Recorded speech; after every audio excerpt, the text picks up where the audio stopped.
Buenas tardes. Bienvenidos y bienvenidas a la Biblioteca de Castilla-La Mancha y muchas gracias por acompañarnos en este acto organizado por la Asociación Amical Mauthausen en colaboración con la Biblioteca. Quiero comenzar saludando y agradeciendo especialmente su presencia a la viceconsejera de Cultura y Deportes, Carmen Teresa Olmedo Pedroche, y también decirles que me acompañan en la mesa Juan Manuel Calvo Gascón, presidente de la Amical de Mauthausen, y Julián González Fraile, responsable de la nueva delegación de Amical en Castilla-La Mancha.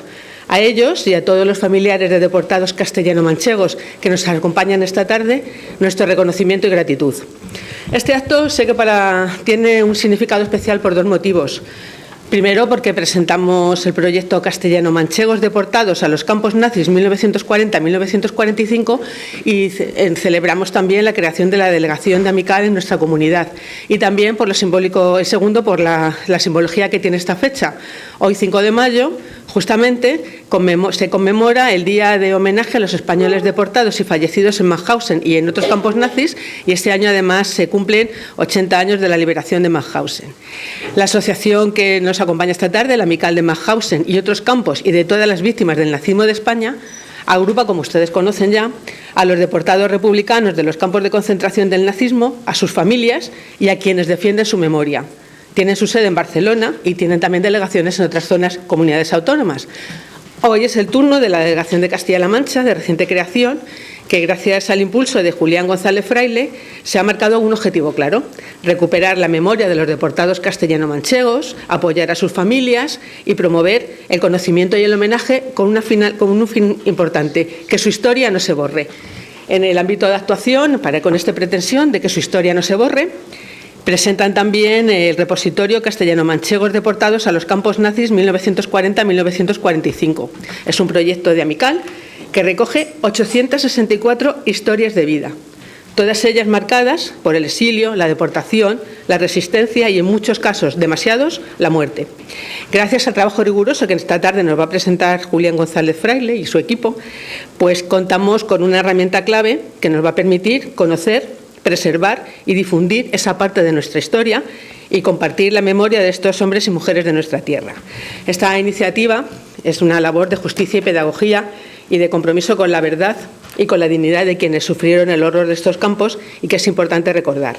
Antes de seguir con el desarrollo del acto, les quiero mencionar que va a tener dos fases. Una primera fase en la que van a intervenir las personas que me acompañan en la mesa y que ya les he presentado, y una segunda fase en la que la va a coordinar Óscar Navajas y que va a contar con la presencia de algunos familiares. Entonces, en este caso, cedo yo la palabra a Juan Manuel Calvo Gascón, presidente de la Amical de Mauthausen. Juan Manuel, cuando quiera. Vale, gracias. Gracias a la Biblioteca por acogernos, a la Consejería por acompañarnos también, y agradecer a los familiares y a todos los que nos acompañáis esta tarde. La verdad es que es un día que para la Amical es emotivo y al mismo tiempo nos da pie a pensar que vamos por el buen camino.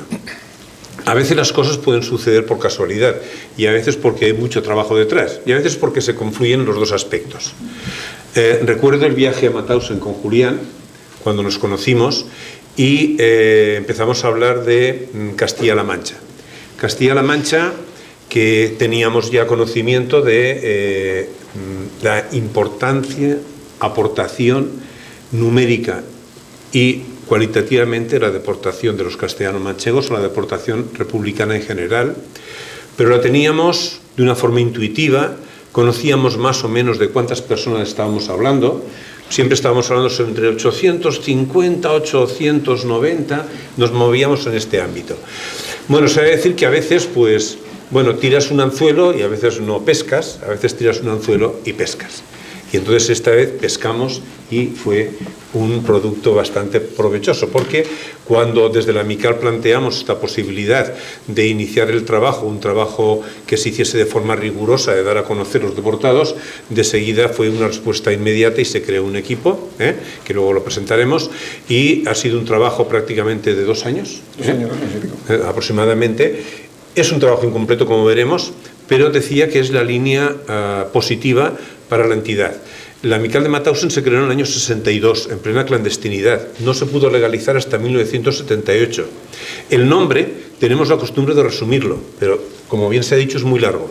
Amical de Mauthausen y otros campos, y de todas las víctimas del nazismo de España. En aquel momento, cuando se fundó, cuando se tomó la iniciativa, que nació en Barcelona por una razón muy sencilla. La ciudad de Barcelona tiene más de 2.000 deportados, censados. A lo mejor nos equivocamos y son 1.800, pero estamos porque sumando a los que nacieron, más la emigración de otras provincias, de otras regiones que ya estaban trabajando en Barcelona, ha doblado el número de deportados que se conocían de Barcelona. Por lo tanto, es lógico que también estos supervivientes que también volvieron en Barcelona, que estaban en contacto con supervivientes que habían vuelto en diferentes comunidades, en diferentes regiones, decidiesen crear una asociación y aceptaron todos que se llamase de Mauthausen, porque mayoritariamente los deportados republicanos fueron deportados a Mauthausen.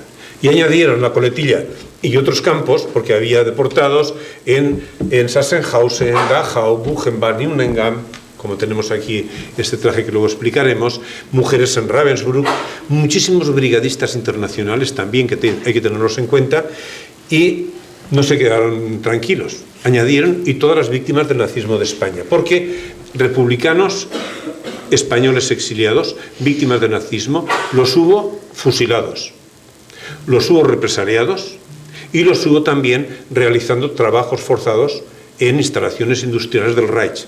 Por tanto, se multiplica el número de víctimas del nazismo. Si deportados estamos hablando aproximadamente sobre 9.000 de víctimas en trabajos forzados y de otra tipología, podríamos estar hablando de varias decenas de miles. Podríamos hablar perfectamente de más de 30.000 españoles y españolas. Pues seguimos en la brecha, después de tantos años, desde el año 1962, no quedan supervivientes, ni fundadores de la Amical, ni supervivientes republicanos que hayan continuado en el exilio. Todos han muerto, pero lo que no ha muerto es la memoria, lo que no ha muerto es la necesidad de tener el conocimiento y todavía hoy en día, como decía antes, la necesidad de que este conocimiento nos sirva para prevenir ante los discursos de odio que estamos oyendo entre nosotros, cómo se están difundiendo de forma impune en redes sociales y, lo que es más grave, cómo ya están ocupando instituciones y puestos de gobierno en nuestro país. Por tanto, el conocimiento y la difusión puesto al servicio de la prevención. Prevención que nosotros enfocamos en dos aspectos para acabar. Uno desde el ámbito local, territorial, y otro en un ámbito que es focalizado y que espero que también aquí en Castilla-La Mancha podamos llevar este trabajo, que es el mundo educativo.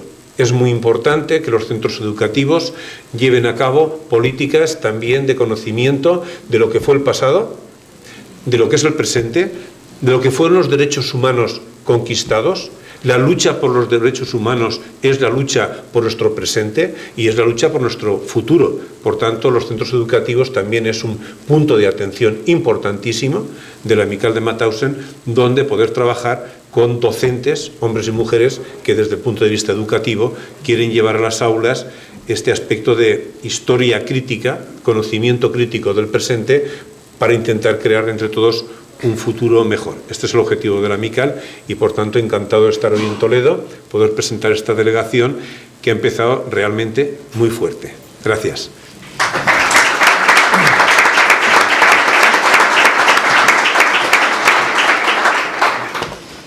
Es el turno de Julián Gómez Fraile, responsable de la nueva delegación de Amical en Castilla-La Mancha. Buenas tardes. Lo primero, agradeceros a todas las personas que habéis venido hoy aquí. Sé que muchos venís de lejos. Tenemos personas que han venido de Alemania, de Barcelona, de Guadalajara, de Cuenca, de diferentes localidades de Toledo, de Albacete, familiares que os acabáis de daros a conocer aquí en esta sala ahora mismo y que estamos encantados de recibir vuestra información y de complementar lo que tengamos aquí. Y, por supuesto, a las entidades, como ha sido la biblioteca, y a la viceconsejera con su presencia, que nos honra que estés aquí y que nos puedas escuchar y en el futuro seguramente podamos colaborar.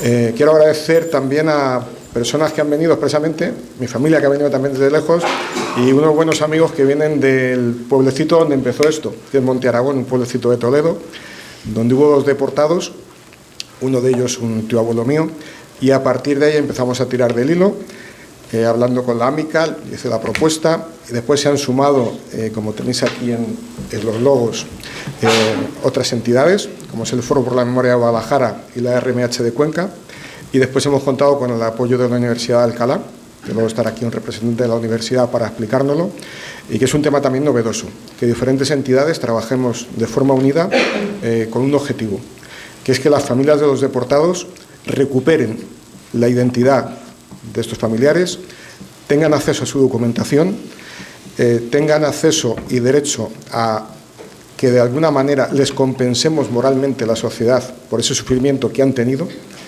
Estoy recordando a César, que me llamó cuando empezamos con esto y me dijo: nada más que quiero una cosa, Julián, que por favor, una vez en la vida, después de 80 años, el nombre de mi abuelo esté bien puesto. Yo ese día se me pusieron los pelos de punta. Decía, una persona lleva 80 años esperando a esto. Cuando he conocido a Mayu Muñoz, que no sé dónde estás, te he perdido, estás aquí. Igual, cuando fui a su casa y vi su traje y sus documentos, yo no le quería decir nada, pero es que a mí no me salían las palabras. Y te tragas la emoción. Y bueno, y a Bienve, que está por aquí también, igual, cuando le conocí en Toledo y leí el libro que hizo de su periplo, que luego nos contará él, pues igual, yo le he dicho hoy, digo, he pasado mucho frío leyendo tu libro. Digo, porque viendo tu periplo de cómo estuviste por Europa y cómo describes esa situación, yo leyéndolo en mi casa pasaba frío. Y se lo decía, digo, me has transmitido totalmente esas emociones, esas sensaciones. Bueno, no quiero hablar más porque la viceconsejera nos tiene que hablar y queremos dar protagonismo en este acto a las familias. Entonces nosotros ahora, cuando terminemos, lo vamos a bajar, vais a subir aquí las familias junto con el profesor Óscar Navajas y ahí ya nos vais contando. Muchas gracias por vuestra asistencia.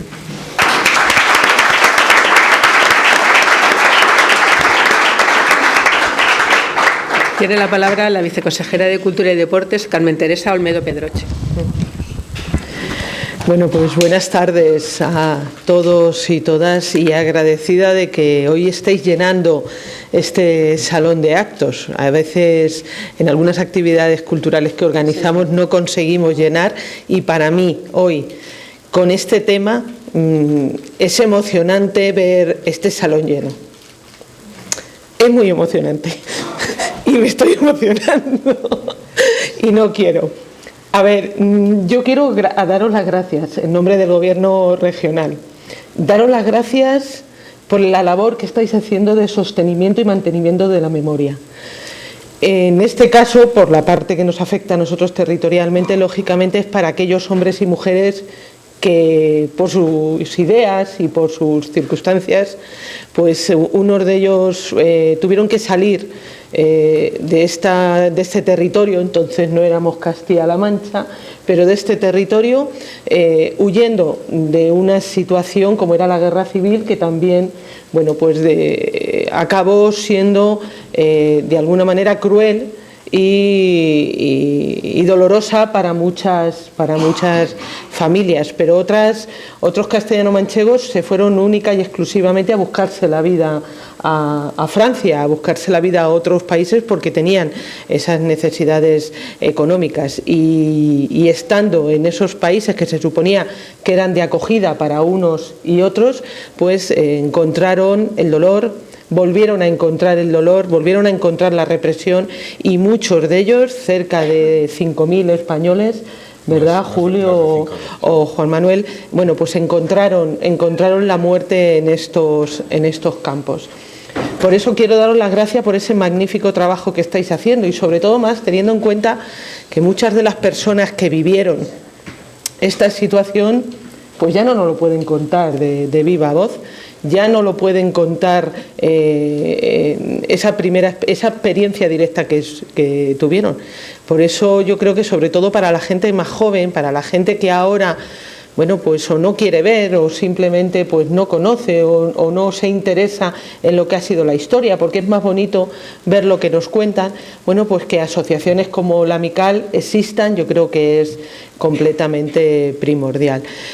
Para la gente joven y para la gente que no somos tampoco tan jóvenes, pero que tampoco los vivimos y que nacimos ya en una situación, digamos, prácticamente de libertad, que nacimos en una situación de bienestar y que hay que reconocer que esto lo hemos conseguido porque hubo hombres y mujeres que primero en la Guerra Civil, pero luego también en la Segunda Guerra Mundial lucharon y pelearon por este estado del bienestar del que gozamos en este país, pero que se peleó después de la Segunda Guerra Mundial por parte de toda Europa. Y siempre es bueno también visibilizar que no solamente los franceses, italianos, alemanes, ingleses o americanos lucharon por esa libertad o por ese estado de bienestar, sino que también hubo muchos españoles que, huyendo, como decía antes, de una situación también muy complicada, en las que se le perseguían a las personas simplemente por pensar como pensaban o por haber nacido en una religión diferente a la católica o porque eran de una etnia diferente al resto de la población, bueno, pues eran perseguidos. El problema es que cuando ellos buscaban la libertad e intentaban encontrar la libertad y el respeto, pues encontraron que la situación se revertía de una manera, o complicaba mucho su vida. Por eso también quiero decir que yo estoy orgullosa que hoy este proyecto se presente en la biblioteca. Las bibliotecas son normalmente centros de saberes donde pues las personas vienen a leer historias ficticias, pero también vienen a leer la historia de este país, la historia de este territorio, y que hoy se presente aquí esta iniciativa, este instrumento informático que nos va a permitir conocer de primera mano los nombres, apellidos y sobre todo las situaciones que vivieron nuestros conciudadanos y nuestros paisanos en aquel momento, también es de orgullecerse aquí en Toledo. Así que agradecida y sobre todo orgullo de poder estar hoy aquí y mandarles un mensaje que yo creo que es el mensaje que mandarían todas estas personas que pasaron por esta situación, unas que fallecieron y otras que sobrevivieron, es decir, que lo conseguido no permanece.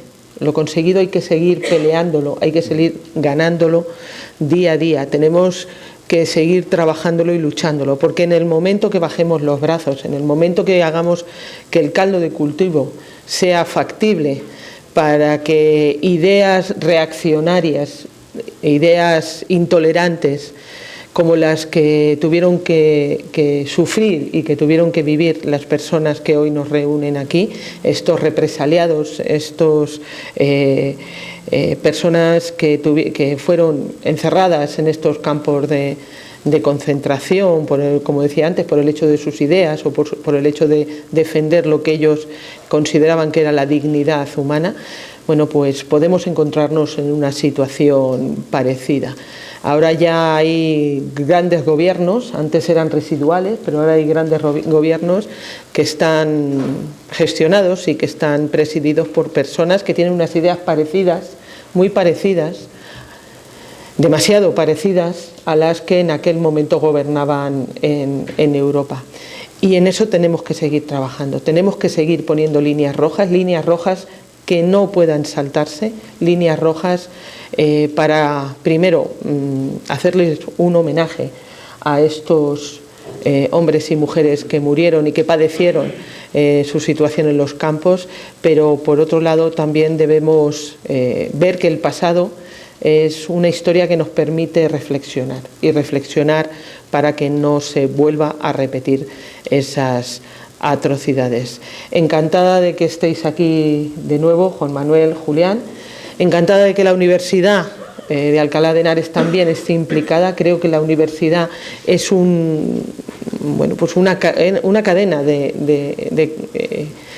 transmisión muy importante para esas generaciones más jóvenes, pero ponerme también a disposición en nombre del consejero para seguir colaborando para que esos jóvenes, esos niños dentro de ciertas edades que ya puedan entenderlo, puedan ser capaces de saber y valorar lo que tenemos y la sangre y las vidas que costó llegar a lo que hoy tenemos. Así que gracias y sobre todo gracias por darme la oportunidad de estar hoy aquí con vosotros y acompañándoos. Gracias. Sí. Bueno, muy buenas tardes, espero que se escuche bien. Bien, muchas gracias a más cerca, ¿no? Ahí, mejor. Gracias a la viceconsejera, gracias a Toledo, gracias a Mical, gracias sobre todo a los familiares aquí representados que son los protagonistas y a todos y todas los y las asistentes. A mí, bueno, para la Universidad de Alcalá es un honor estar aquí. Tengo que excusar a mi compañera, que es Verónica Sierra, que es realmente la vocal oficial de la Comisión de Memoria Democrática de Castilla-La Mancha para Guadalajara. Yo soy el vocal suplente, pero estoy encantado porque bueno, es un día muy importante no solo porque es 5 de mayo, sino por el trabajo que han hecho en la Mical. Justo esta mañana además salían noticias de los deportados, no sé si lo han visto, y las cifras estaban erróneas por lo que he visto. Entonces creo que el trabajo que han hecho es crucial. También es un honor porque comparto mesa con una persona que casi descubrí hace 20 años, se llama Julián González Fraile, y con el que he trabajado pues en muchos temas de este estilo. Entonces es casi un honor incluso personal. La Universidad de Alcalá pertenece a la Comisión de Memoria Democrática, donde hay otros agentes, ¿no? Está el foro, aquí está Sulio también en representación, y dentro de esa comisión se trabaja diferentes líneas. Hay diferentes proyectos que tienen que ver sobre todo con mujeres y represión, la batalla de Guadalajara, por supuesto, el mapa de fosas que también se está llevando a cabo, y una línea concreta es la de deportados, que además estamos en contacto con Amical y sobre todo con Julián, aunque para la parte de Guadalajara. En concreto, por si a alguien le interesa lo que estamos haciendo y que además lo van a ver próximamente, es la elaboración y difusión del censo de deportados, que aquí, por supuesto, lo está haciendo la Amical y es de donde vamos a beber, y la difusión ahí es donde no solo la universidad, sino la Comisión de Memoria Democrática va a hacer todo su empeño para que llegue, y espero que nadie se ofenda, a lo que más falta aquí, que se ha dicho en la mesa, los jóvenes, que es donde creemos que tiene que llegar. Entonces, siempre es lo que intentamos potenciar, ¿no? Que estas voces lleguen, ¿no? Y gracias a la Mical esa base de datos va a estar disponible para, bueno, quizá no sé si los jóvenes entrarán, pero los docentes sí que vamos a entrar y lo vamos a difundir, por lo menos en mi caso, ¿no? También otra de las líneas es que el día 14 de junio se va a hacer un acto de homenaje en Guadalajara a los deportados. Todavía no tenemos todo cerrado, pero era un día especial ya para mencionarlo. Entonces, si hay alguien de Guadalajara y para todo el mundo, que sepa que se va a celebrar. Y también ya se está trabajando en instalación de placas conmemorativas para deportados. Se está contactando ya con todos los ayuntamientos de Guadalajara para que quien quiera, los familiares que lo soliciten, puedan tener esas placas conmemorativas. No me extiendo más porque el protagonismo no es de la Comisión de Memoria Democrática ni de la Universidad de Alcalá, es de las familias, ¿no? Y sobre todo porque creo que este proyecto, donde ha comenzado, y aquí sí me gustaría hacer un paréntesis porque Julián y yo lo sabemos, donde ha comenzado ha sido en la población, en la sociedad civil. Ha sido en las asociaciones, no ha sido en los académicos, no ha sido en las universidades, espero que mi universidad no me esté escuchando, no ha sido en las administraciones, ha sido en el trabajo voluntario e incluso en algunos momentos, en periodos de, digamos, escasa libertad, que desde casi la clandestinidad han tenido que hacer este trabajo, ¿no? Entonces yo creo que es un día no tanto para, digamos, lo institucional, sino para que estemos aquí escuchando a estas voces que desde la sociedad civil se juntaban y han trabajado voluntariamente fuera de sus digamos, horarios de trabajo, ¿no? Cogiendo tiempo de familiar para poder elevar la memoria democrática y que hoy la tengamos aquí, ¿no? Y sobre todo la de las familias. Voy a empezar por dar la palabra. Bueno, lo tengo en orden, espero que... No sé si hay algún establecido, pero yo según me lo... César. César. Sí, puedo familiar de Lorenzo. Bueno. Claro, es que no me han puesto al... Entonces, vale, pues pongo... Vale. Pues empiezo por la familia de Lorenzo Bueno Reojos, que sí que nos gustaría que compartieses un poco, bueno, la familia, cómo lo pasó la familia, cuándo tuvisteis noticias, hubo noticias, cuál fue su periplo, es decir, un poco... sé que no tenemos muchísimo tiempo, pero estamos aquí para escucharos. Vale, muy bien. Pues nada, pues muchas gracias. Bueno, lo primero es agradecer a las instituciones, a las autoridades y a las asociaciones que han hecho posible este acto, sobre todo a Mical, y en especial quiero agradecer a Julián, que me invitó al acto y he tenido contacto en todo momento con él y me está ayudando un montón y es una eminencia en memoria. Agradecer a todos vosotros y vosotras por estar aquí y agradecer el trabajo que se hace por la memoria. La recuperación de la memoria es tan importante que hay gente que se dedica justamente a lo contrario, a trabajar para que no haya memoria. Entonces, quiero seguir diciendo que mi nombre es César Bueno Pinilla, mi abuelo paterno fue Lorenzo Bueno Reojos y mi abuelo Lorenzo nació en Toledo, fue adoptado por una familia de San Martín de Montalbán de un asilo de huérfanos en Toledo y fue adoptado, vivió en una familia muy numerosa, fue feliz en su pueblo hasta que comenzó la Guerra Civil. Fue reclutado por la República Española para luchar, había tenido 2 hijos, Leandro y Vicente, y estando en la guerra tuvo a su hija, Encarna, que volvió a conocerla en agosto del 37. Cuando volvió al frente ya no se supo nunca más de él. Es verdad que había algunas noticias, pero había muy pocas noticias porque en esos años terribles había mucho oscurantismo, mucho miedo y la familia que estamos aquí, los nietos y nietas, pues poco supimos de su periplo. Sabíamos algunas cosas, entonces, bueno, quiero agradecer a mi hermana Victoria, que fue la que empezó a investigar para intentar conseguir saber y recuperar todos sus pasos.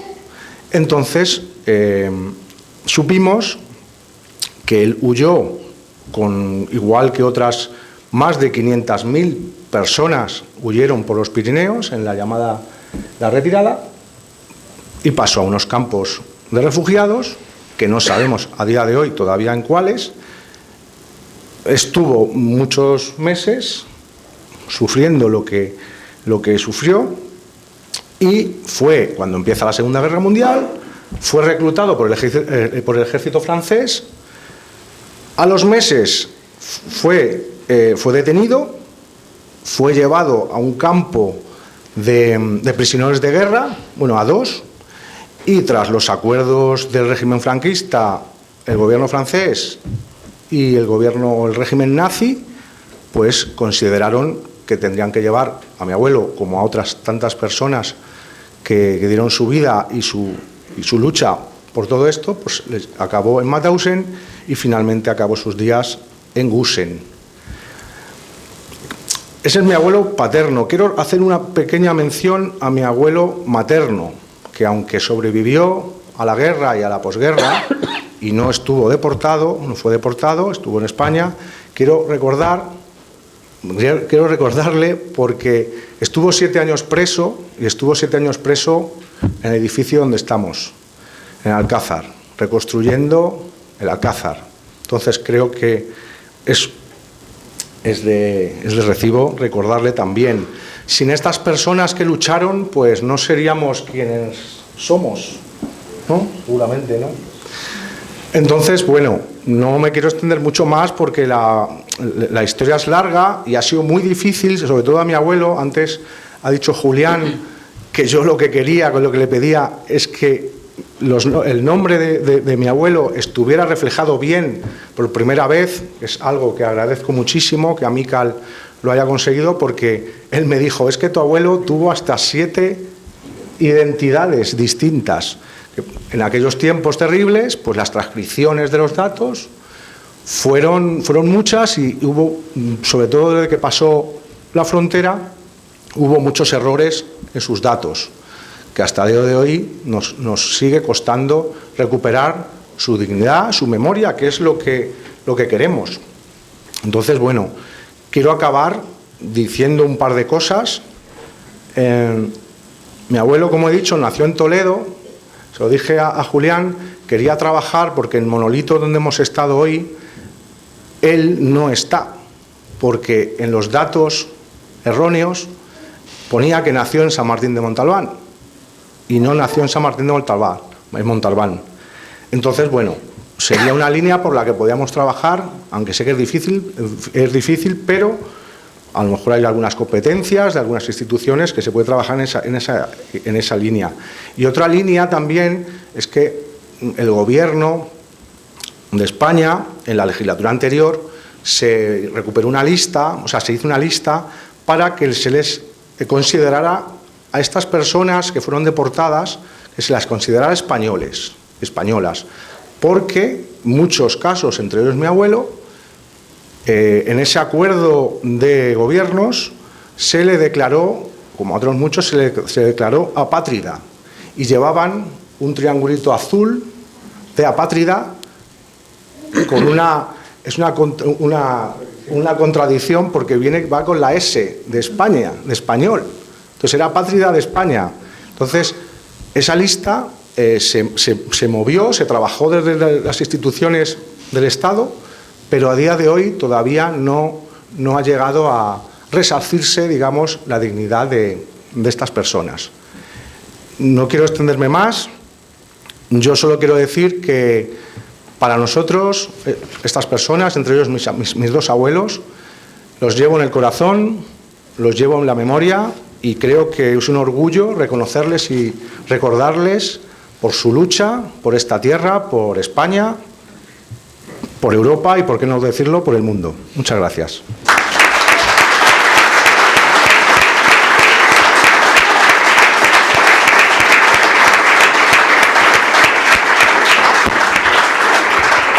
Muchas gracias. Está claro que no se puede construir el futuro sin las voces del pasado, y gracias por mantenerlas vivas y por transmitirlas. Damos la palabra a Bienvenido Maquedano, nieto de Hipólito Maquedano. Muchas gracias. Buenas tardes a todos. La semana pasada se celebró aquí la Feria del Cómic y vino un autor que a mí me gusta mucho, Alfonso Zapico, y un buen amigo que está en la sala, Juan Carlos Villacampa, le sostuvo una tertulia, entrevista con él, y dijo una cosa que me pareció muy interesante, y es que él pensaba que existe la España de la memoria, pero también existe la España del silencio. En esa España del silencio es en la que yo coloco a mi familia y en la que podemos encontrar la explicación de lo que voy a contar a continuación. Mi abuela Eugenia vivía con nosotros en casa, en la planta baja, tenía una habitación propia, y en esa habitación tenía muy poquitas cosas. Tenía la cama, una butaca, el armario y una mesilla. Y encima de la mesilla tenía el reloj despertador, unas tijeras, porque se entretenía y se sacaba un dinero sacando los hilos de los manteles de la cartera, y lo más curioso de todo es que tenía una almohadilla de tinta, porque una vez al mes tenía que poner su huella dactilar en una carta que venía de Alemania. Por extraño que parezca, bueno, no es tan extraño. Yo era un chaval, yo era un niño pequeño, no tenía edad de plantearme esas cosas, pero sí que es cierto que en mi casa se hablaba de mi abuelo materno, que fue fusilado en el año 36 en Puente del Arzobispo, pero nunca se hablaba del abuelo paterno, de Hipólito, que era el marido de Eugenia, la abuela que vivía con nosotros. Y las pocas cosas que se decían de él cuando se preguntaba por él era que después de la guerra se había ido a Francia a ganarse la vida y que había tenido una buena vida allí hasta que había muerto. Hay que entender, por un lado, que yo era pequeño, por otro lado, que mi abuela tenía una demencia severa cuando yo vivía con ella, y que mis padres tenían esa especie de pacto de silencio para explicarse por qué, hasta que yo no fui al instituto, no fui consciente de lo que le había pasado a mi abuelo. Y fui consciente porque una compañera de colegio, Lali, como estamos en una biblioteca, de dos libros que pueden resumir lo que ha sido mi vida en torno a la historia de mi abuelo. Todo empezó con este libro. Es un libro clásico, de Triángulo Azul, de Razzola y Mariano Constante, que se publicó en Francia en el año 69 y en España 10 años más tarde, en el año 79.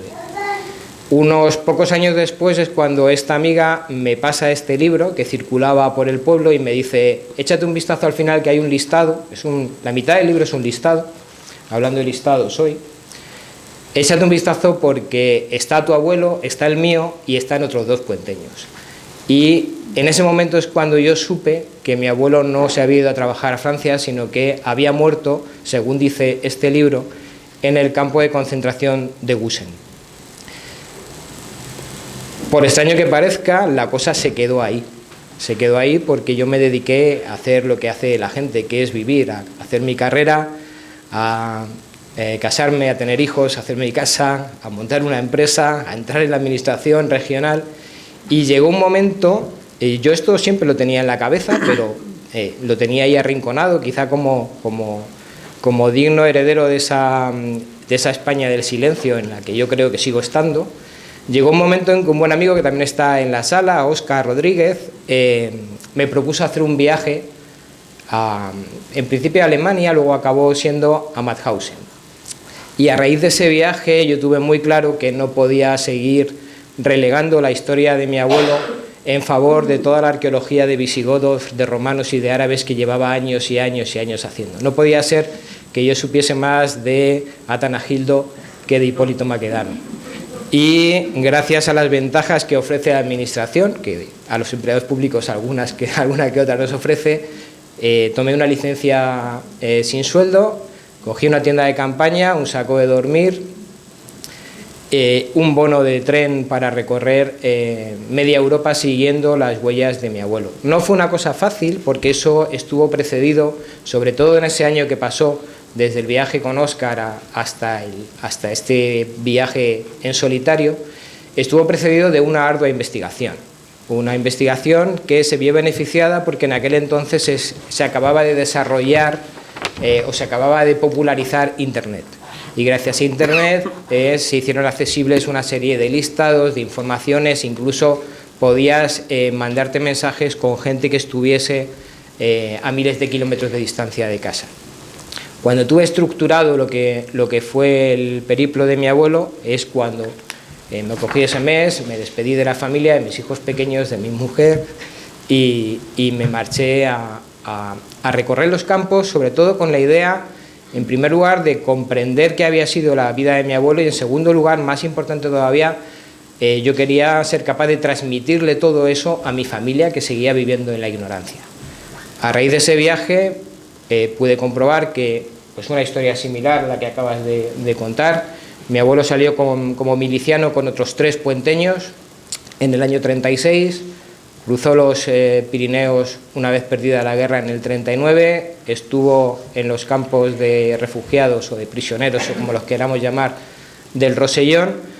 Ahí acabó alistándose a una compañía de trabajadores extranjeros, había tantos españoles que le llamaban incluso compañías de trabajadores españoles, y se le sigue la pista hasta la línea Maginot, haciendo trabajos de fortificación de la línea Maginot, y no está muy claro, pero es posible que fuese ahí apresado en Dunkerque. Lo curioso es que siempre los 4 puenteños fueron juntos y todo les pasó a la vez. Se les envió al campo de concentración de Zagan en Polonia, de Zagan se les envió a Treveris en Alemania, de Treveris se les mandó a Mauthausen, y mi abuelo murió aferrado a la valla eléctrica en el campo de Gusen. Los otros 3 puenteños le siguieron con muy poca distancia. El resultado fue un libro pensado para la familia y sobre todo en el que intenté dar las pistas a los familiares de cómo había hecho yo para enterarme de lo que había pasado. Me alegra que una de las cosas que pueda certificar hoy es la muerte de la primera parte de este libro, porque ya toda esta documentación que tenemos agrupada supera las triquiñuelas que tuve que hacer. Esa es la historia de mi abuelo y te paso a ti la palabra. Gracias.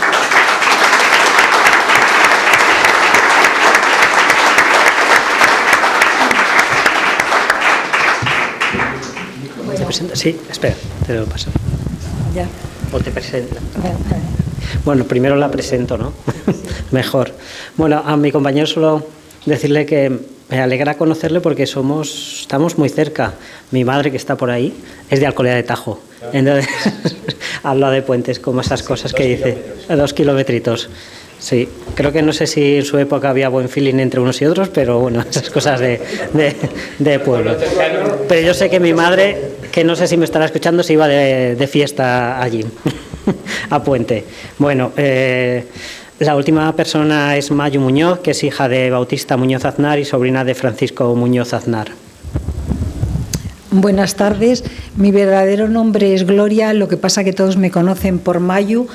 Soy hija y sobrina de dos represaliados y fueron a parar a un campo de concentración, y cuando termina la guerra civil ellos se exilian a Francia y allí pasan a 2 campos, no sé exactamente qué campos, pero del segundo sé, que porque me lo contó él, que se escapan debido a las condiciones de insalubridad y la falta de alimentos que tenían en el campo, y se dirigen rumbo a Le Mans, la ciudad de Le Mans. Allí viven desde el año 40 al 43, por el día trabajaban en una fábrica y por la noche se dedicaban a colaborar con la resistencia francesa.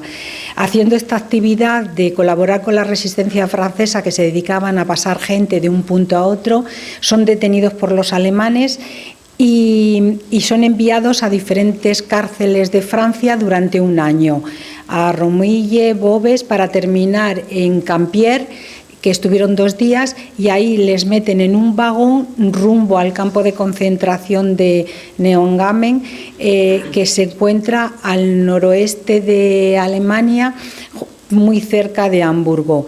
En el año 45, a mediados del año 45, en abril, en el mes de abril, los alemanes deciden evacuar el campo, dejarle vacío, debido a que las tropas aliadas venían avanzando. Entonces, en las famosas llamadas, que les llamaron las famosas marchas de la muerte, los desplazan a todos los presos, incluido a mi padre y a mi tío, a diferentes puntos. Mi padre le trasladan a Bobelin, que es un subcampo como a unos 100 kilómetros del campo central, que era el de Neuengamme, y allí los meten en el campo de Bobelin y los dejan sin comida, sin agua, porque lo que los alemanes querían eran que padecieran el mayor sufrimiento posible antes de morir. Por pura casualidad, con el avance de las tropas aliadas americanas, descubren el campo, ya que ellos no tenían conocimiento de que existía ese campo de Bobelin, y fue tal el impacto emocional que recibieron al ver el campo, ya que más de la mitad de los presos estaban muertos, y los que quedaban vivos, según sus palabras, eran muertos vivientes. Tal fue el horror que allí vieron, que el comandante jefe obligó a la población más cercana, que estaba a unos 6 kilómetros, a que pasaran todos por el campo y vieran aquello que no habían querido ver durante tanto tiempo. También les obligó a enterrar a los muertos, a curar a los heridos, y el día 7 de mayo ofició un funeral por todas las víctimas y les obligó a toda la población a ir. Mi padre y mi tío estuvieron 6 meses intentando recuperarse de las heridas y aprendiendo a comer, según me decía mi padre, y una vez que estuvieron ya bien, se volvieron otra vez a su casa a Le Mans, a Francia. En el camino decidieron que ellos tenían que ir a lo que ellos consideraban el principio del fin de su agonía, que era la playa de Normandía. Y de allí cogieron un balín que está ahí abajo, uno mi tío, otro mi padre, y se le guardaron porque para ellos era un símbolo de su libertad. Mi tío se quedó a vivir toda la vida en Francia y cuando llegó la democracia empezó a viajar a España, y en uno de los viajes le da un infarto unas horas antes de irse otra vez para Francia y muere, y está enterrado en Talavera junto a mis abuelos. Mi padre en el año 48 decide que estaba viviendo en Francia, decide que él se quiere ir a Venezuela, ya que Venezuela era uno de los países que ponía barcos gratis para los exiliados. Él se exilia a Venezuela y allí conoce a mi madre, que es hija de otro exiliado político español. Se casan, pero mi padre quiere volver a España, quiere volver a su tierra, quiere volver a Talavera.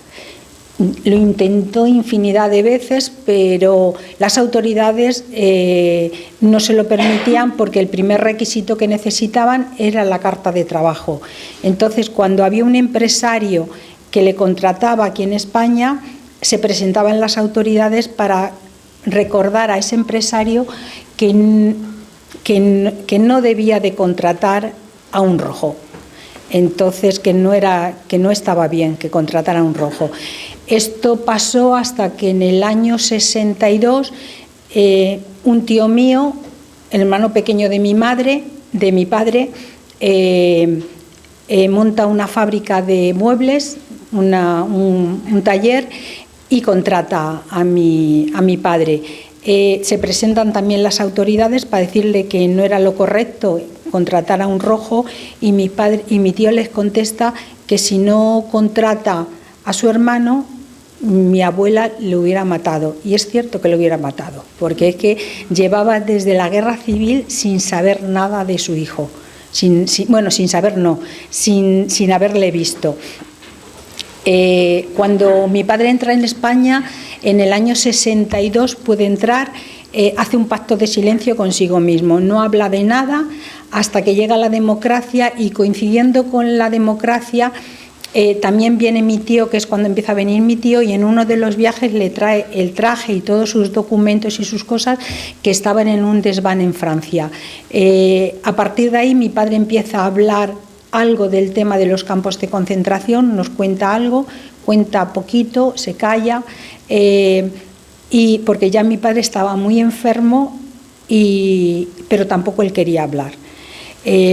Yo, como hija de un preso de los campos de concentración, me gustaría que España reconozca públicamente que tiene una deuda histórica y moral con todos aquellos presos españoles, y que no se olviden las atrocidades que allí ocurrieron, para que su dolor no haya sido en vano. También me gustaría dar las gracias a Julián y a su equipo, porque han hecho algo muy importante para las familias, es que hablen de nuestra gente, de nuestros familiares, y le pongan un pequeño huequito en la historia de Castilla-La Mancha, que es muy importante para nosotros los familiares. Gracias.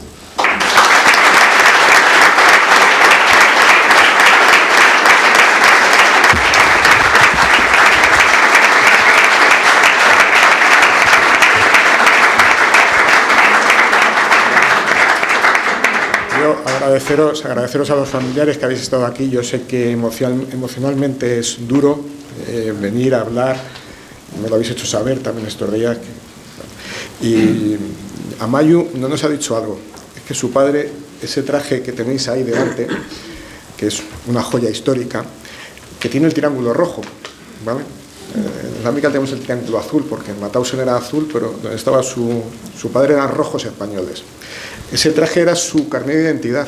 Cuando salieron su padre y su tío, el único documento que tenían para demostrar que habían estado en un campo de concentración y que eran ellos, era eso, era ese traje que está ahí. Mayu lo tiene guardado como oro en paño. Nosotros decimos que gracias por compartirlo con nosotros, por poderlo ver, por poderlo tener. Y Mayu, en otro momento la tenemos emplazada a que escriba su historia, porque ella nos puede contar de primera mano el daño físico que suponen los campos de concentración, que algunos médicos lo han estudiado, pero sobre todo los daños en la salud mental. ¿Vale? Mayu, voy a contar una cosa. Sí. El padre de Mayu jamás pudo dormir con la luz apagada. ¿Vale? Y el padre de Mayu sobrevivió comiéndose la leche de los gatos y ayudando a otros compañeros, quitándole la leche a los gatos. Le ponían los nazis, le ponían de comer a los gatos un platillo de leche, y su padre y su tío le quitaban la leche al gato para dárselo a los enfermos. Y gracias a eso ayudaron, sobrevivieron, porque dentro de la barbaridad que esto hubo solidaridad, y los españoles fuimos ejemplos.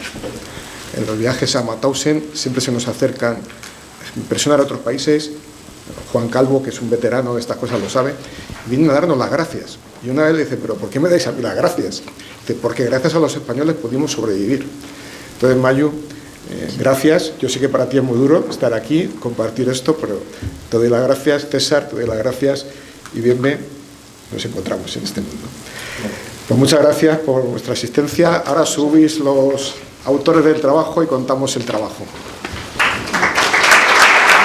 Bueno, pues en la mesa se encuentran ahora de nuevo Juan Calvo, presidente de la AMICAL, un veterano. Él inició, él es aragonés, y él realizó durante 18 o 20 años, Juan, no sé, muchos años. Estuvo muchos años recopilando datos de sus paisanos para hacer la base de deportados de aragoneses, ¿vale? Y luego en la AMICAL ha sido el custodio también de esos archivos, de esos documentos, y gracias a los listados de la AMICAL, los trabajos de Juan, nosotros hemos podido retomar el trabajo de Castilla-La Mancha.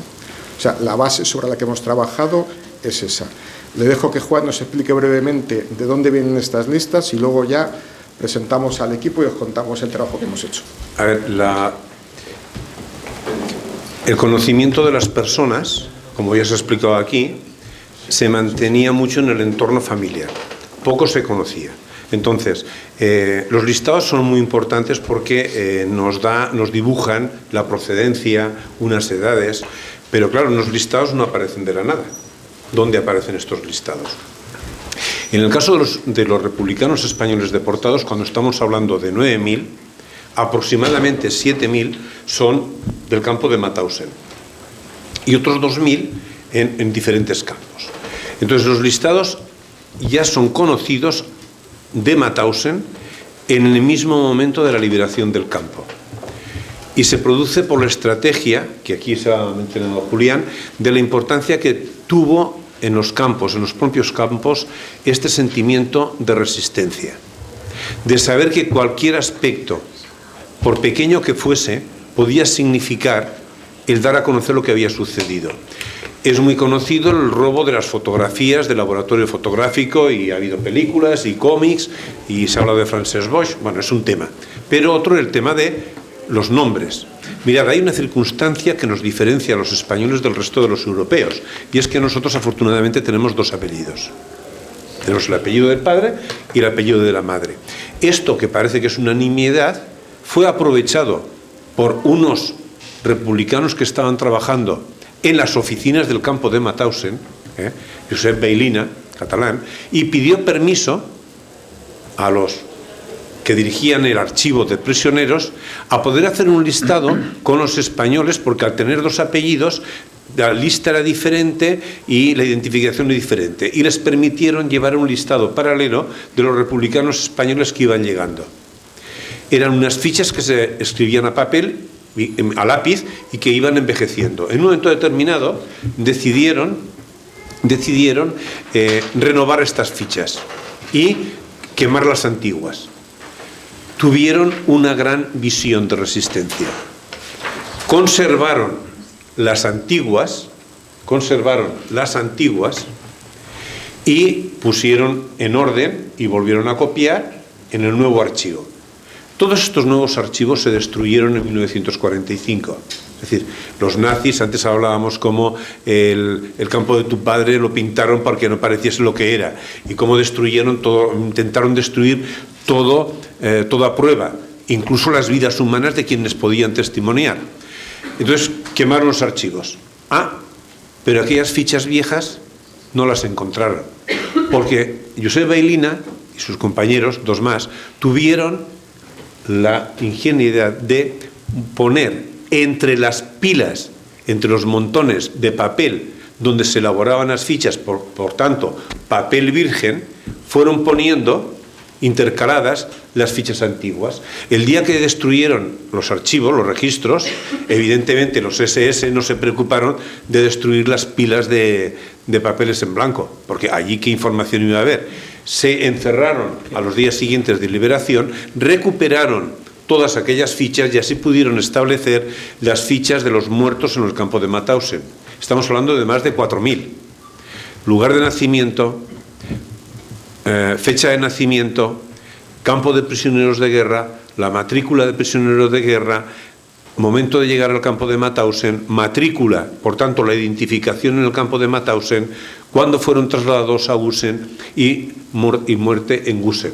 Y paralelamente otro equipo también elaboró los supervivientes, con lo cual llegamos que ya teníamos una información que no se conocía, pero que esto dio pie a que incluso hubo familias que pudieron pedir la indemnización porque uno de estos listados se entregó al gobierno francés y a la Cruz Roja. Entonces pudieron establecerse unos certificados de defunción, que ahora se pueden descargar de internet en la página web del Ministerio de Justicia, que daba pie a poder presentar la indemnización que tenían establecida en los años 60 la República Federal Alemana. Estos listados ya se publicaron en prensa anarquista a finales de los años 40 y este libro que traías, donde estás el triángulo azul, este libro ha sido el libro de la Biblia de las familias A mí me decía una familia aragonesa cómo llegó un día este libro a casa, a un pueblo pequeño de Aragón, y las 7 o 8 familias de aquel pueblo conocieron de primera mano que gracias a los listados, que son copia de las que se hicieron en el campo de Mauthausen, publicadas en el año 79 en este libro, pudieron saber cuál había sido el destino de sus abuelos o de sus padres. Pero estamos hablando del año 79.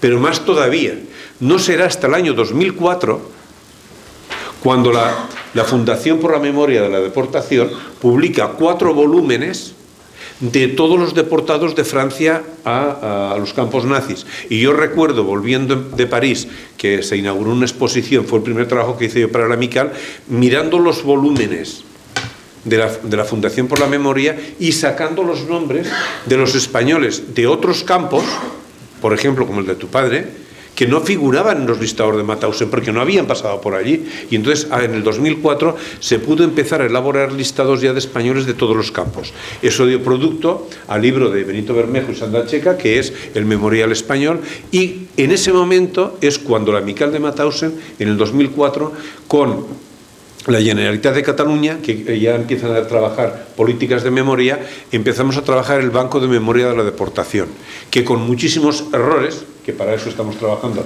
para rectificar, se publicó en 2019. Se publicó, todavía hay errores, todavía hay que rectificar, pero la ventaja que nos da trabajar en Internet es que es viva. La investigación es viva. Por tanto, daros cuenta que estamos hablando de 1945, primeros listados. Luego las amicales que se crean en Francia, que hacen sus propias listas. Y luego la publicación en el 2004 de este libro, y a partir de ahí establecer listados. Estamos en el 2025, pues vamos ahora, es hora ya que se pueda sintetizar, que desde la Amical en este caso, los que hemos tomado este trabajo, se pueda dar a conocer. Él ha hablado del tema de los aragoneses, hicimos otra dedicada también a los de la ciudad de Barcelona, por este número que habíamos hablado. Hemos colaborado con otros, como por ejemplo nuestro compañero de Valencia, Adrián Blas Mínguez, que antes estábamos hablando de él, también ha hecho todo el censo de los valencianos. El grupo de Asturias ha hecho un trabajo muy importante de los deportados de Asturias, y en el País Vasco también se ha trabajado muchísimo el conocimiento de los vascos. Entonces ahora lo que se trata es que desde la Amical poder tener una cobertura que pueda abarcar un poco y que se pueda interrelacionar toda la información que hay en los diferentes grupos de trabajo, que de forma voluntaria y de una forma también cooperativa podamos compartir porque una cosa es el origen y otra cosa es el itinerario. Yo soy de un pueblo pequeño de Teruel que son 5 deportados. De los 5 deportados solamente vivía uno durante la guerra en el pueblo. El resto vivía o bien en Cataluña porque habían emigrado o en Francia porque era emigrante económico. Entonces, puede encontrar lo que esté en un listado de Barcelona, puede que esté en el listado de Aragón y estará a lo mejor en un listado de Francia. Lo que interesa es que se puede interrelacionar y que cuando pongamos un nombre nos salga toda la información. Que tengamos nacimiento, residencia, porque esto nos da pie, cuando conocemos la residencia, conocer el entorno y poder localizar a las familias que han vivido, a veces en una diáspora, que es muy difícil localizarlas porque en el lugar de origen ya no se conocen. Entonces es un trabajo arduo, pero bueno, algunos estamos jubilados y tenemos tiempo para eso. Bien, yo dejo al equipo, sí que quiero mostrar el agradecimiento que tanto Ana como Julio, Luis y Julián, que a Julián lo nombramos coordinador y no se negó, el trabajo que han hecho. Yo estoy con ellos en el grupo, creo que me tocó el papel de encender un poco lanzar la mecha, sí, encender la mecha, pero luego a partir de ahí es muy curioso, voy a contar alguna intimidad. Es decir, los WhatsApps a las 10 de la noche sobre, oye, ¿has encontrado lo ha localizado? Sí, pero es que no lo tengo, pero en el registro del servicio militar no aparece con este apellido. ¿Es Reojos o es Reojo? Esto se está discutiendo anoche todavía.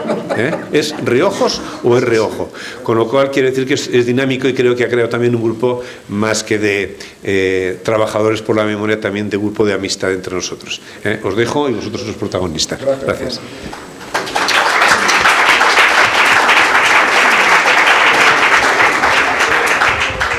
Bueno, en la mesa empezando por el otro extremo está Julio García Bilbao. Aparte del AMICAL, es miembro del Foro por la Memoria de Guadalajara y un gran activista de memoria en la provincia. A Ana Esteban García, que ella es del RMH de Cuenca y también una batalladora. Se ha incorporado tarde, pero nos ha dejado todos con la boca abierta de cómo trabaja y de cómo funciona y de lo rigurosa y buena que es trabajando. Y a mi derecha tengo a nuestro enviado especial en Alemania. Tenemos a Luis Calvillo, que aunque su familia es de Ciudad Real, su familia es emigrante económica en los años 60. Él nació en Alemania, vive en Alemania, y es un lujo porque primero para ayudarnos a traducir muchos documentos que están en alemán, pues lógicamente, pues como decía ahora Juan, pantallazo, Luis, ¿qué pone aquí? Es nuestro traductor de cabecera. Pues con los oficios es un tema que nos hemos vuelto locos, porque el decir que alguien trabaja, que es agricultor, pero después te dice que es jornalero, o que es trabajador del campo, o que es jardinero.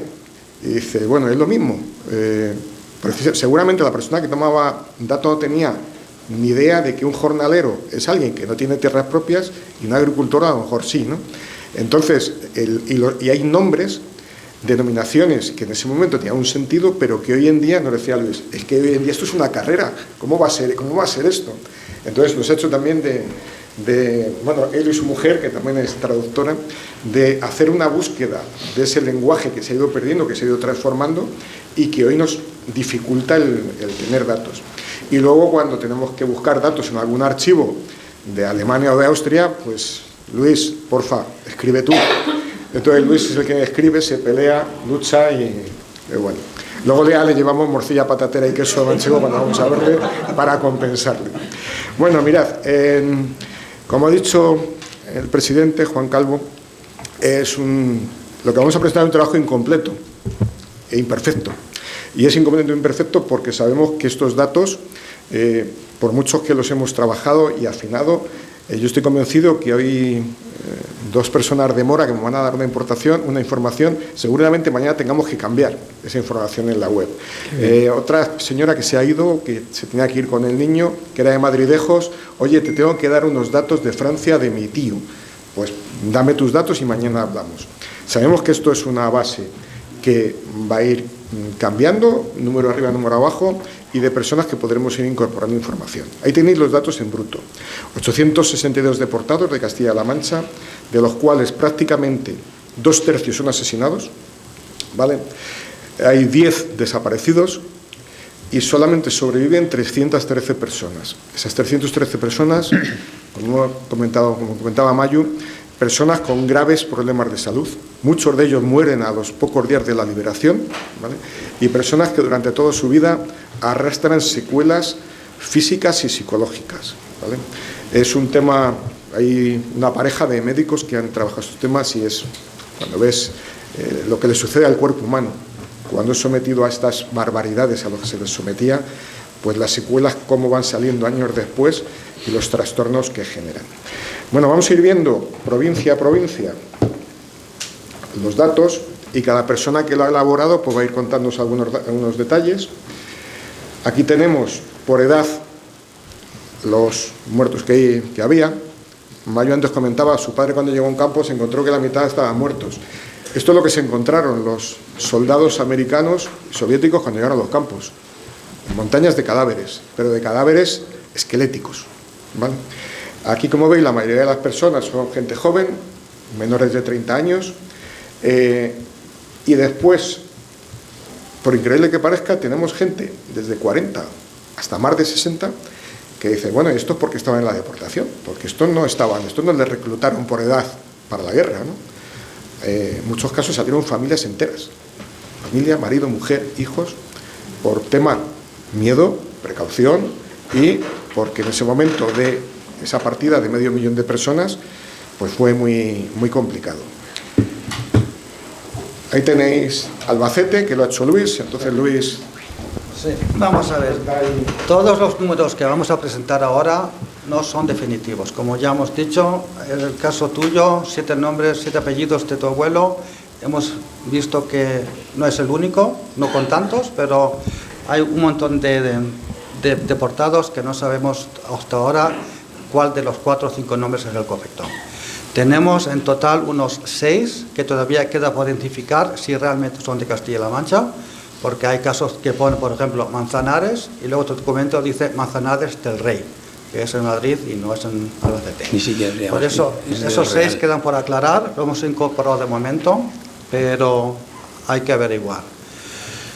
Hablamos de deportados, también hay que mencionarlo, porque no hubo afortunadamente ninguna mujer de Castilla-La Mancha que acabó en un campo, según lo sabemos ahora. No digamos que no aparecerá algún día un nombre, igual que aparecerá un deportado más que no figura en nuestra lista, que incorporaremos en cuanto lo sepamos. En Albacete, ahí tenéis las cifras, hay 4 desaparecidos, 97 fallecieron y 71 fueron liberados. Ciudad Real también lo hice yo. En Ciudad Real tenemos 58 liberados. Para mí, por ejemplo, fue una gran incógnita, una gran sorpresa que mi madre es de Puerto Llano, que también hubo 10 prisioneros de Puerto Llano, incluyendo un chico de origen ruso, que los padres eran rusos y fueron a trabajar por las minas, Andrei Bob, que también sobrevivió. También lo hemos incorporado porque no era la nacionalidad la base, sino el punto donde vivió esa persona a la hora de la deportación. También tenemos, se me ha olvidado dónde, un argentino de Buenos Aires que también acabó en los campos de concentración. Cuenca, empecé yo, pero toca Ana. Bueno, ¿nos vemos aquí? ¿Tenemos Cuenca en pantalla? Sí, ¿verdad? Sí. Tenemos Cuenca en pantalla, vale. Pues bueno, yo fui la última en incorporarme a este equipo de trabajo, venía ya con un trabajo más o menos hecho que llevo haciendo desde 2019 para mi asociación. Por cierto, en esta biblioteca tenéis 2 volúmenes que hemos editado en mi asociación con información sobre los conquenses. Por si antes de ir queréis pasar y verlos, los podéis ver. Y bueno, pues tenemos estas cifras que la verdad es que no se mueven desde hace varios años. Yo tengo la esperanza de que uno de los 2 desaparecidos poder resolver si finalmente fue asesinado o consiguió sobrevivir.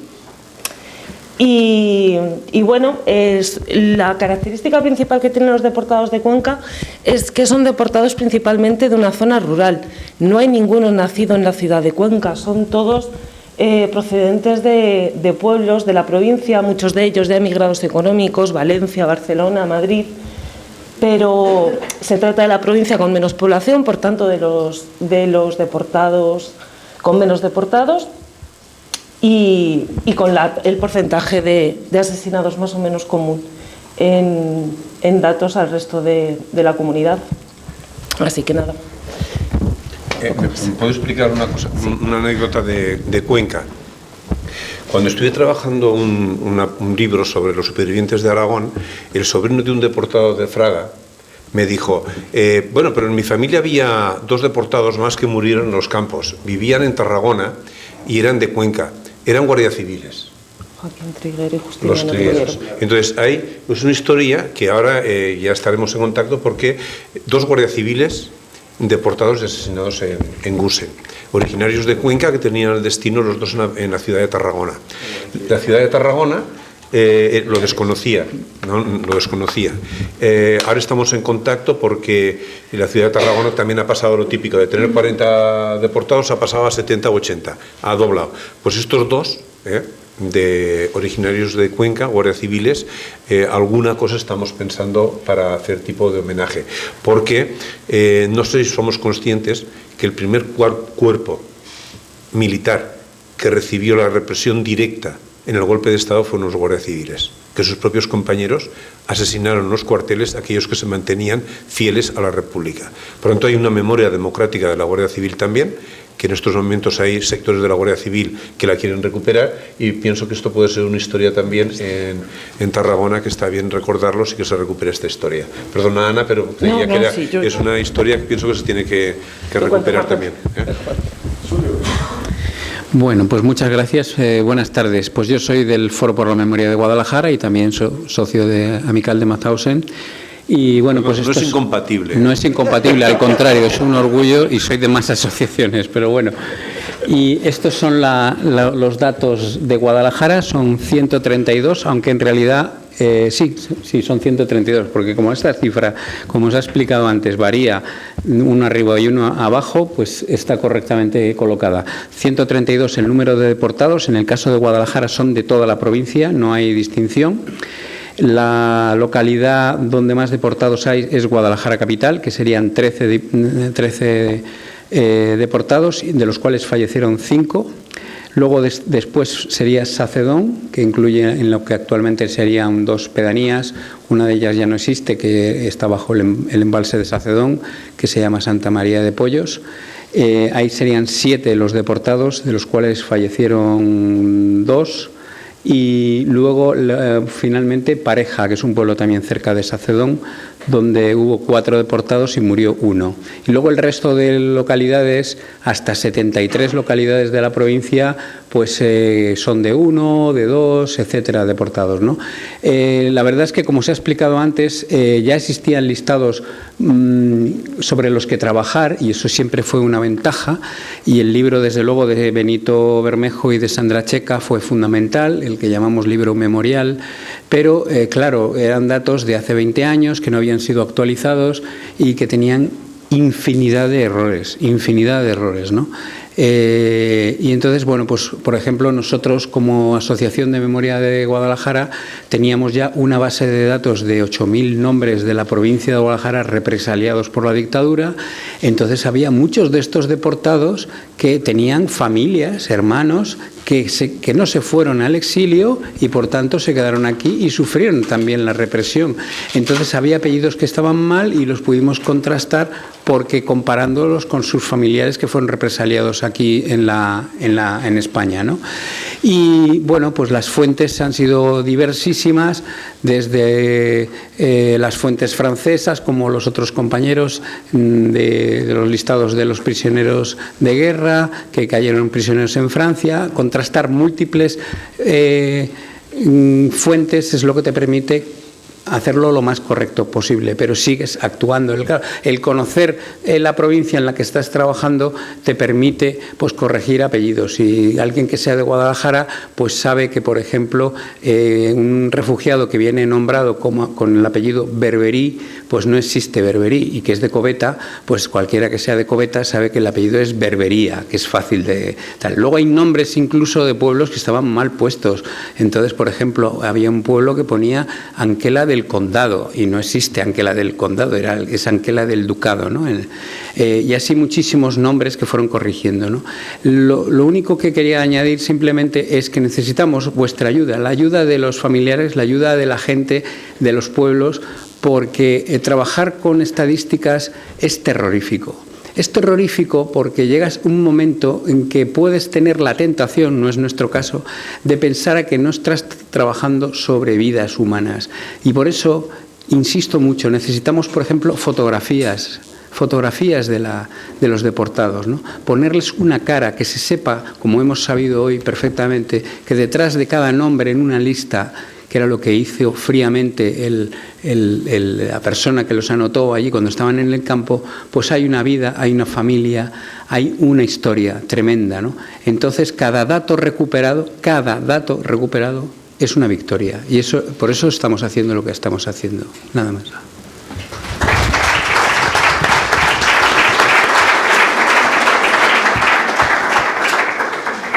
Bueno, pues Toledo me tocó a mí. Luis me echó una mano, porque Toledo son casi 300 las personas, era un trabajo grande, difícil y muchas veces duro emocionalmente, porque vas viendo que hay personas que vas viendo todo su recorrido y dices, madre mía, hay gente que desde luego, desde el día que salió de su pueblo hasta que fue asesinado, eso fue una tortura día a día y hora a hora. Lo que decía ahora Sulio, nosotros tenemos la letra ñ. La letra ñ fuera de España, en esos momentos, la máquina de escribir no existían. Bueno, hoy en día los ordenadores, bueno, hemos tenido un problema incluso con el nombre de la página, porque españoles no se puede poner en un dominio web, porque la ñ no funciona, Internet no funciona con la ñ. Bueno, pues los apellidos que llevan ñ, o las localidades que llevan ñ, error siempre. La H nuestra es una H muda. Con lo cual, el alemán que tomaba datos y decía, pues yo soy de Humanes, pues Humanes lo ponía sin H. Nuestra B y nuestra V, aunque antiguamente sí que le diferenciamos la pronunciación, para un alemán, si yo me llamo Cobeñas con B, con V, con ñ, sin ñ, con n, bueno, eso dificulta muchísimo el trabajo. El caso que comentábamos antes de su abuelo con siete identidades, no porque él se la escondiese, sino porque cada vez que le tomaban la afiliación le cambiaban el nombre porque no era fácil. Bueno, pues en el caso de Toledo veis que sobreviven 108 personas y de nuevo nos encontramos casi en todas las provincias con que 2/3 son asesinados y 1/3 sobrevive. Es un dato que vamos encontrando en todos los lugares. Como os decíamos antes, y como decía Juan, hubo deportados en muchos campos, la mayoría en Mauthausen. Pero aquí tenéis el listado de Auschwitz, Bergen-Belsen, Buchenwald, Dachau, Flossenburg, Neuengamme, Ravensbrück, Sachsenhausen, ¿vale? Poquitos, pero algunos. De algún campo, ningún superviviente, ¿vale? En el caso de Flossenburg, pues 3, y los 3 fallecidos, o en Auschwitz o en Bergen-Belsen. Y en Mauthausen, que es donde más españoles hubo, pues tenéis 518, 239 y un desaparecido que estamos intentando localizar los datos. Y Mayu, cuando decía que su padre entró al campo y encontraron cadáveres andantes, ¿no? Pues estos son los cadáveres andantes. Estos son como estaban la mayoría de los deportados cuando llegaron las tropas, hoy hace 80 años, a liberar a estas personas. El próximo fin de semana nos vamos de viernes a lunes, son los actos de homenaje que se hacen todos los años en actos internacionales. Este año por primera vez va a ir el jefe de Estado a estos actos. Y la AMICAL, que no vamos con el jefe de Estado, vamos por nuestra cuenta, nos llevamos a 200 jóvenes. 200 jóvenes de toda España, jóvenes de cuarto de la ESO, primero de bachillerato. Son 200 jóvenes de todas las edades. Bueno, 200 jóvenes de todas las edades. El objetivo es que estos jóvenes de todas las edades, cuando vuelvan, le cuenten a sus compañeros, a sus vecinos, a su localidad, a su entorno, a su barrio, qué es esto, dónde termina la intolerancia, ¿vale? Yo he estado una vez nada más y coincidí con un grupo de chavales de la Comunidad Valenciana y otros de Lleida. Aparte del impacto emocional que tenían, una chica me dijo, estaba muy conmocionada, dice, es que esto es una vacuna contra el fascismo. Dice, cuando ves dónde puede llegar la intolerancia y a qué nivel de salvajismo se puede llegar por gente que era culta, con formación, que le gustaba la música clásica, que le gustaba la pintura, pero se convierten en asesinos salvajes, pues eso estamos empezando a verlo hoy en Europa y, por desgracia, en España. A los jóvenes tenemos que trabajar mucho con ellos y verlos. Cada dato que hemos puesto en esa página web está contrastado con un documento. Como decías, en ese libro hay listados en diferentes libros, el libro de Bermejo, etcétera, etcétera. Como nos íbamos encontrando con errores, nosotros, cada dato que hemos puesto, tenemos la constatación documental, si no, no lo ponemos, ¿vale? Preferimos no ponerlo y que quede para posteriores trabajos a que nos volvamos a equivocar y que la persona que vuelva a acceder a esta información se vuelva a encontrar con otro error. Archivos que hemos utilizado, pues archivos internacionales. Tenéis aquí a la izquierda Arolsen archivo, que es fundamentalmente donde está prácticamente toda la información de todos los campos. Luis, yo no me atrevo a decirlo, te digo tú en alemán. Es el Raum der Namen, que es en Mauthausen, un libro, la sala, el Hall of Names en inglés, donde están todos los nombres de los fallecidos o asesinados de todos los campos de Mauthausen. Y ahí también, además de poner fecha y nombre, hay breves biografías, incluso datos biográficos, donde también hemos constatado que las fechas de nacimientos no coinciden con las que hemos encontrado en Arolsen, o las fechas de fallecimiento, que hay diferencias, y es también una base muy interesante. Bueno, vamos archivos en Francia, el Servicio Histórico de Defensa, donde hay datos de las compañeras de trabajadores y de los que estuvieron en la Resistencia, porque luego muchos de ellos se les dio alguna condecoración. La lista de prisioneros que Francia publicaba y que es de gran ayuda, aunque están muchos nombres mal y es muy difícil porque están muy distorsionadas las letras, pero nos da pistas de localidades, de compañía de trabajadores, en qué cárceles, Stalag o Front Stalag habían estado encarcelados. Estos son los documentos, los avisos de deceso que se enviaron a España desde Francia, desde Cruz Roja, para avisar a las familias: tu familia ha muerto, para que puedas pedir una ayuda, o para que se pueda registrar del gobierno de Francia. Se puede registrar la partida de función porque, como ha dicho antes Juan, hasta el año 2019, a la legislatura anterior, es cuando se han publicado en el Boletín Oficial del Estado estos listados. Muchas personas en este momento no estaban muertas, estaban por ahí a partir de ese momento, y ese listado está también con bastantes errores, ¿eh? Pero bueno, mira, la intención era buena. Un pequeño comentario. Cuando se publicó, claro, los que estábamos trabajando esto, incluso nos llegamos a cabrear. ¿Pero cómo han podido publicar con tantos errores?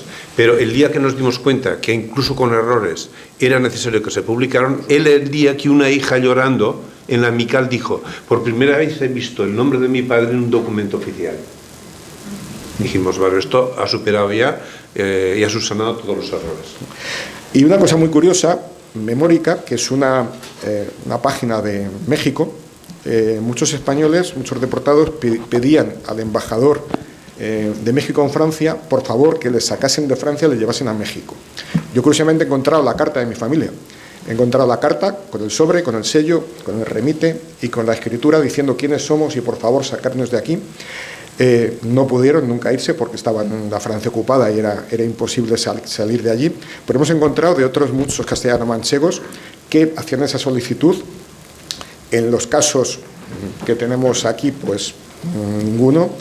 El caso del padre de Mayo, que pudo irse a Venezuela, pero una vez ya liberados, no antes de ser capturados. Y de los archivos españoles, pues igual.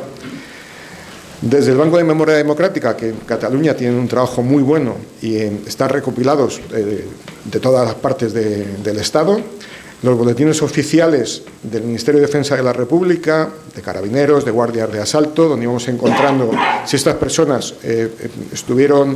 fueron combatientes en la guerra y qué graduación llegaron a tener. La Fundación Larro Caballero, hay un censo de represaliados de la OGT que también nos ha dado bastantes pistas sobre la militancia, si tenían militancia política o militancia sindical.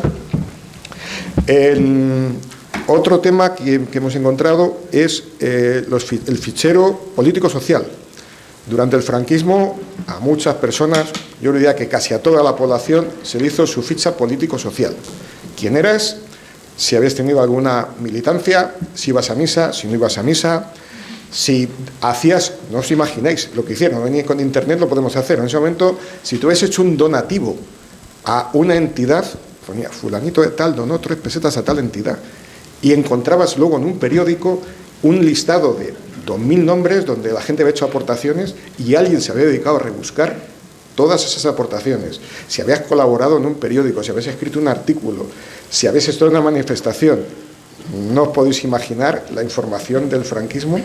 Y esas fichas, pues hemos encontrado también muchos castellano-manchegos deportados cuando decían, pues eso, era rojo, vivía en Puente del Arzobispo, rojo, o militaba en la UGT, o sus hermanos eran comunistas, ¿no? Pues no os podéis imaginar el fichero que a veces te asusta de decir, joder, ¿tanto sabían de nosotros? Pues sí. Tenemos de los registros civiles, también nos han facilitado mucho el trabajo, porque ahora la verdad es que el Ministerio de Justicia lo ha hecho bastante bien, y en los pueblos que son grandes nos han enviado rápidamente un certificado de nacimiento para comprobar un dato. Los pueblos que son más pequeñitos pues les es más dificultoso, tenemos algunos casos pendientes, pero el caso de nuevo de don Lorenzo Bueno Reojos, pues como decíamos ayer, estuvimos debatiendo, ¿era Reojos o era Reojos? Me decía Sulio, ¿es Reojos? Digo, no, es Reojos, que tengo la partida de nacimiento. Yo decía, bueno, pues si ponemos Reojos es porque es así, ¿no? Y no os aburro mucho más. Estos son las carpetas con los datos que tenemos de las personas, su ficha de entrar al campo, su partida de función, el aviso de deceso, los datos de Francia, en qué tren fueron transportados al campo de concentración, la ficha político-social, la partida de nacimiento, bueno, etcétera, etcétera, etcétera. Cada deportado tiene su carpeta con su documentación, que como decíamos, a partir de mañana, aparte de los datos, están a disposición de las familias que quieran tener, curiosear, tener, disponer, y a disposición también de investigadores serios y rigurosos, que no tengan ánimo de lucro, que no quieran obtener con esto un beneficio económico, sino un estudio. Ahí la AMICAL tendrá que poner los filtros que se consideren, pero fundamentalmente nuestro trabajo es para las familias. Sí, pero eso no está en línea. No, esa no está en línea, eso la persona lo tendrá que pedir y eso lo mandamos individualizado, ¿vale? Y siempre que podamos comprobar que efectivamente es la familia del deportado. Vale, esta es la web, Castellano Deportados, ¿vale? Esta es la web en la que estamos trabajando, ¿vale? Y pues como otros muchos buscadores, se puede buscar por diferentes criterios, podemos buscar por apellidos, año de nacimiento, lugar, provincia, en qué campo, etcétera. Vamos a probar con la solicitud de la familia Bueno. Esto la ley de Murphy dice que ahora no saldrá. Vamos a comprobarlo. Lugar de nacimiento, Toledo, ¿no? Todas las provincias de Toledo. Pues tendrá que aparecer por aquí, tendría que aparecer ahora música de misterio. El apagón también nos la ha jugado, ¿eh? Bueno, pues ahí tenemos a Lorenzo Bueno. Reojos. Objetivo cumplido, ¿no?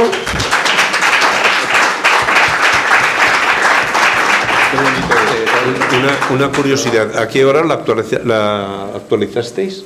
Esta mañana. Esta mañana a las 11:30, sí.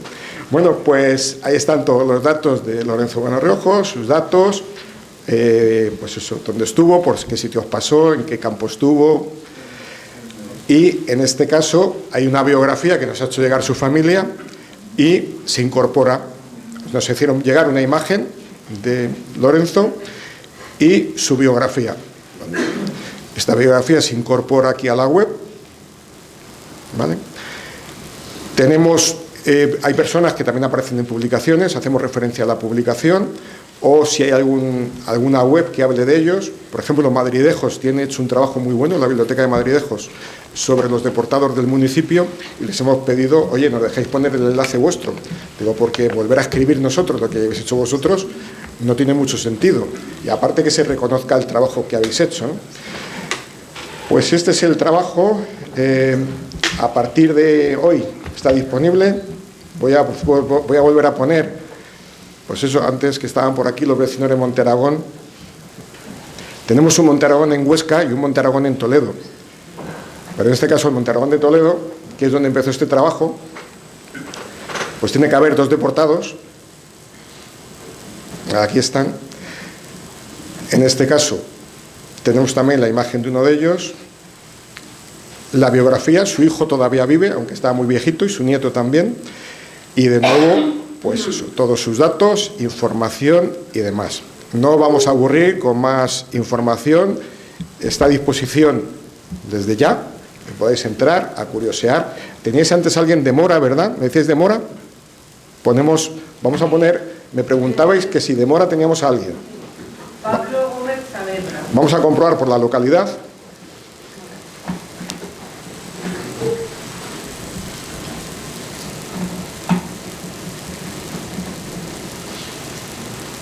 Y si no los tenemos, te toca mañana darme todos los datos. ¿Cómo te puedo dar? Porque la familia sabía muy poco. Bueno, perdona, ¿me dijiste el apellido? Pablo Gómez Saavedra. Gómez Saavedra, a la derecha de todo. Sí. 1, 2, 3, 4, 5, 6, 7, Pues 9. de momento ahí aparece ya con... ¿Ves que aparece ya con 2 nombres, como Pablo Salvador y Josep Duprés? Entonces, efectivamente, es el alias de la Resistencia con el cual se le incorporó en alguna ficha. Entonces, en este caso tenemos donde estuvo, desde donde sale deportado, este fue a Dachau, ¿vale? Pero después estuvo en otros 2 campos. Sí, estuvo también en Natsvaila. Pues ese no lo tenemos, ¿ves? Ahí nos tienes que dar esa información. Y si tenéis alguna imagen de él... No. De momento no he tenido suerte en encontrar una foto, pero a lo mejor si insisto a la familia, a lo mejor... Pues insiste,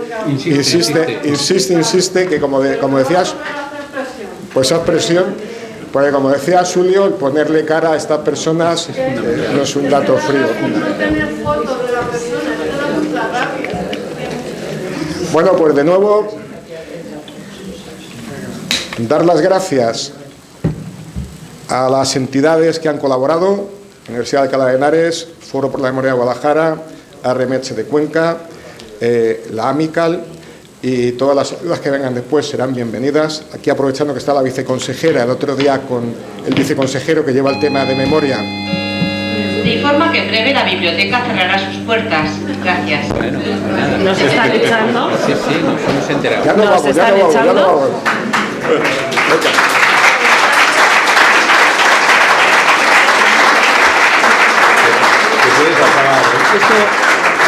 Esto acaba de empezar. Sencillamente decir que el otro día nos reunimos con el viceconsejero que lleva los temas de memoria democrática de Castilla-La Mancha y ya le planteamos el tema de los viajes, porque llevamos a jóvenes de diferentes lugares, Extremadura, Comunidad Valenciana, Cataluña, Aragón y tal. De Castilla-La Mancha no llevamos a nadie. Al año que viene no puede pasar. Al año que viene tenemos que llevar a jóvenes de Castilla-La Mancha que conozcan esto y que vengan a contarnos. Gracias por vuestra asistencia de nuevo.